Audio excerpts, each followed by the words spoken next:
कभी आपने किसी को अपना भाई कहा था, लेकिन अब आप उनसे मिलना भी नहीं चाहते हैं। किसी भी चीज की हद होती है। जो भी बोलना था, अगर आप हमारे शुभचिंतक हो तो मेरा नंबर है कि नहीं आपके पास? या तो तुम आ जाते मेरे पास, नहीं तो बोलते कि भैया मैं आपसे मिलना चाहता हूँ, मुझे कुछ फैमिली मैटर पे बात करनी। ये क्या तरीका है माइक पे बोलना? हाथ जोड़ के विनती कर रहा हूँ आप सभी से कि आप लोग ऐसा समय ना आने दीजिएगा कि मैं उनसे जीवन में कभी दोबारा मिलूं।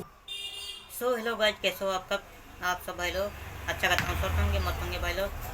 तो भाई लोग पूरा वीडियो देख के जाइए भाई लोग, पूरा वीडियो देखिए। आप लोगों को नए वीडियो में स्वागत है भाई लोग, और पूरा वीडियो देख कर जाइए भाई लोग आप लोग। तो भाई लोग, जब से पवन सिंह और खेसारी भैया का विवाद चालू हुआ है, और 3 इंटरव्यू में खेसारी पवन सिंह ने बोला है कि भगवान करे अगर मुझसे ज़िंदगी में कभी भी मुलाकात ना हो तो अच्छा है। तो ये चुनाव के दौरान ही चालू हुआ था भाई लोग विवाद, जैसे कि खेसारी भैया अगर बीजेपी से लड़ते तो ये सब विवाद ना चालू होता, अन्यथा दूसरे पार्टी से लड़कर खेसारी जी ने ये विवाद हो रहा है। और अब तो विवाद समाप्त हो गया था, लेकिन अब पवन सिंह के उधर से विवाद चालू हुआ है। तो भगवान करते हैं भाई लोग कि सब विवाद ना हो और सब लोग सही से रहें।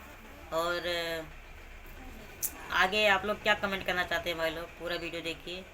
आगे पूरा वीडियो देखिए भाई लोग, लाइक करिए, सब्सक्राइब करिए। फिर मिलते हैं भाई लोग अगले वीडियो में। जय श्री राम भाई लोग। ज़्यादा से ज़्यादा प्यार दीजिए भाई लोग वीडियो को।